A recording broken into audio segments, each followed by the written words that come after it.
Sebuah gimmick atau karakter dan storyline yang diperankan oleh seorang pegulat adalah hal yang paling krusial bagi karir mereka di dunia gulat profesional. Tanpa persona atau karakter yang jelas, seorang pegulat tidak akan dapat spotlight yang mereka inginkan.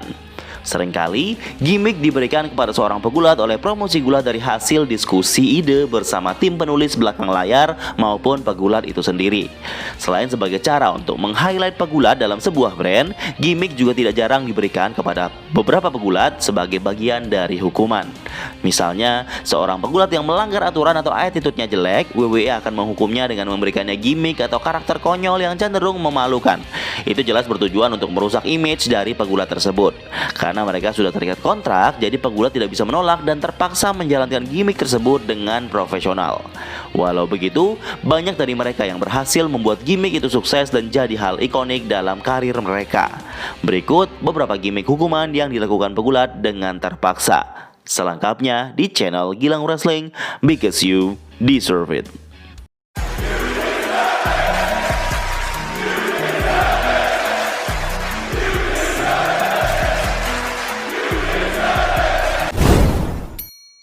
Eits, jangan cuma numpang nonton doang dong. Subscribe channelnya dan support kreatornya dengan super thanks atau saweria. Tapi kalau nggak bisa, ya minimal bantu dengan tidak skip iklan. Saya doain banyak rezeki semuanya. Amin. Yang pertama, Ricky Steamboat, gimmick naga. Meminta cuti di dunia gulat profesional bukan hal yang dengan mudah dilakukan oleh seorang pegulat. Apalagi ketika mereka sedang dalam masa push atau storyline. Mereka harus selalu ada di setiap minggu. Pada suatu masa, Ricky Steamboat meminta untuk istirahat cuti setelah WrestleMania 3. Tetapi itu tidak berjalan seperti yang ia inginkan. WWF tidak mengizinkannya. Bahkan Vince McMahon menghukumnya. Ricky Steamboat dihukum dengan menjalankan sebuah gimmick Dragon dengan kostum yang mencolok dan bahkan ia bisa menyemburkan api selayaknya penampilan atraksi sirkus. Karakter tersebut diduga akan membuat ia turun ke posisi mid-card dan tidak dikenal penonton. Walau begitu, Steamboat mampu membuat karakter Dragon itu menjadi digemari fans. Hukuman dari Vince justru tidak bisa memuaskan dirinya sendiri. Yang kedua, Dusty Rhodes gimmick polkadot. Legenda wrestling berikutnya, sang ayah dari Cody Rhodes, Dusty Rhodes. Ia mampu merubah gimmick hukuman ini menjadi legenda yang ikonik bagi karirnya. Saat itu, ia diberikan gimmick kostum hitam dengan polkadot kuning sebagai hukuman untuknya. Banyak yang percaya bahwa saat itu Vince McMahon menghukumnya karena Dusty Rhodes pernah bekerja di promosi gulat lain yang selalu bersaing dengan WWF, yaitu WCW dan NWA. Karena hal tersebut, Vince merasa Dusty yang masuk ke WWF perlu diberi pelajaran. Akan tetapi, ambisi Vince itu tidak begitu jadi masalah bagi Dusty. Karena talenta penuh karisma yang ia miliki, ia berhasil membuat karakter polkadot tersebut jadi sangat populer. Bahkan hingga saat ini, Dusty merangkul gimmick tersebut dengan lapang dada dan berjoget di perjalanan menuju ring. Itu yang membuat fans mencintainya.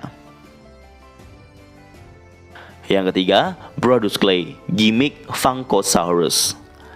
Banyak fans yang cukup kaget ketika Brodus Clay muncul sebagai karakter joget-joget Funkosaurus. Padahal WWE sebelumnya membuild up karakternya sebagai monster heel dan itu yang seharusnya penonton dapatkan. Tetapi WWE memutuskan untuk mengganti gimmick Brodus seketika untuk menghukum Brodus Clay. Suatu hari, Vince McMahon ditunjukkan sebuah video yang cukup viral saat Brodus beraksi konyol. Ini membuat Vince berubah pikiran. Ia menganggap Brodus yang sudah di-build up sangar malah ngelawak seperti itu. Alhasil, Brodus Clay muncul sebagai pegulat jobber yang berjoget dan bernyanyi bersama Funkodactyl. Padahal Brodus cukup potensial sebagai monster heel saat itu. Akan tetapi, Brodus cukup sukses merubah hukuman tersebut menjadi penyelamat karirnya. Ia bertahan cukup lama dan cukup disukai oleh banyak fans saat itu. Yang keempat, One Man Gang, gimmick Akeem The African Dream. Ini adalah salah satu yang mungkin teman-teman tidak kenal. One Man Gang cukup dikenal di era tahun 80-an. Gaya begulat hard hitting memukul keras ala-ala anggota geng cukup mengesankan saat itu. Tetapi WWF memutuskan untuk mengganti gimmicknya menjadi berubah 180 derajat. Suatu hari ia diperkenalkan sebagai Akeem The African Dream. Karakter selayaknya brand ambasador benua Afrika ini menjadi pertanyaan besar bagi para fans. Apa sebenarnya yang terjadi?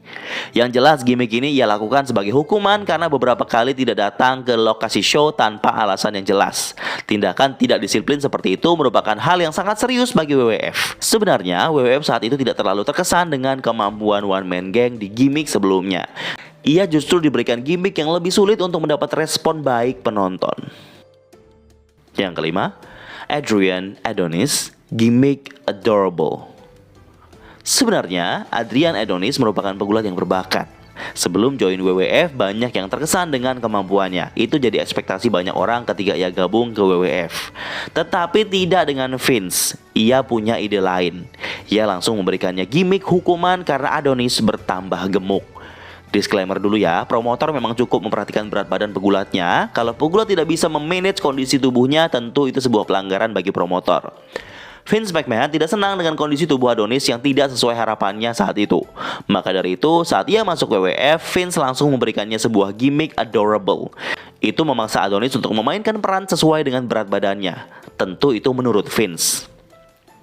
Yang keenam, Mark Henry, gimmick sexual chocolate. Saat pertama Mark Henry bergabung ke WWF, ia menandatangani kontrak bernilai besar. Sudah jelas Vince punya rencana besar untuk Henry sebagai penampil. Tetapi penampilannya di masa awalnya tidak sesuai ekspektasi WWF. Mungkin WWF kesal, udah dibayar mahal-mahal, skillnya cetek. Ya udah dikasih aja gimmick konyol. Ia diberikan nama Sexual Chocolate, karakter komedi di show WWF. Ia sering terlibat segmen-segmen konyol, salah satunya hubungannya dengan Mae Young. Walau konyol, fans di masa sekarang tetap menganggap itu sebagai bagian besar dalam karirnya Mark Henry yang melegenda. Yang ketujuh, Mickie James, gimmick Piggy James. Storyline Piggy James ini termasuk yang sangat menghina dalam sejarah WWE. Hal ini dilakukan karena hal yang terjadi di backstage. Salah satu alasannya karena WWE meminta ia untuk menurunkan berat badan dan Mickie James tidak mau. Jadi WWE membuat storyline di mana pegulat heel saat itu, Layla dan Michelle McCool, mengejek James dengan sebutan Piggy James, yang maksudnya mengejeknya gendut seperti babi, bahkan ada gambarnya. Ide storyline body shaming ini jelas datang dari WWE dan bertujuan untuk menghukum Mickie yang tidak mau mengikuti kemauan mereka. Dalam beberapa interview, Mickie juga mengaku kalau ia sangat benci storyline tersebut. Yang terakhir, R-Truth, gimmick Little Jimmy. Buat teman-teman yang sudah mengikuti WWE di masa ini, pasti tahu siapa Little Jimmy dan seberapa konyol dan hebohnya gimmick ini. Penjelasan simpelnya, gimmick ini dijalankan R-Truth yang pura-pura punya teman imajinasi yang selalu berada di sampingnya. Tidak ada yang bisa melihatnya kecuali R-Truth. Sejak awal memang susah bagi R-Truth untuk mempopulerkan gimmick goib seperti ini. Vince McMahon yang memberikan gimmick ini ke R-Truth sebagai hukuman karena R-Truth pernah merokok saat siaran langsung. Walau memang saat R-Truth merokok itu dia hanya memerankan karakternya, tapi peraturan ya tetap peraturan. WWE dengan rating PG jelas melarang hal tersebut. Oleh karena itu, Vince menghukum R-Truth dengan memberinya teman imajinasi bernama Little Jimmy. Akan tetapi, seperti yang kita tahu, R-Truth berhasil membuat Little Jimmy cukup heboh dan populer pada masanya. Bahkan, menurut R-Truth, Little Jimmy pernah ngepin dia untuk dapat 24/7 champion pada suatu masa. Mana nih yang paling kalian ingat? Silahkan komen di bawah.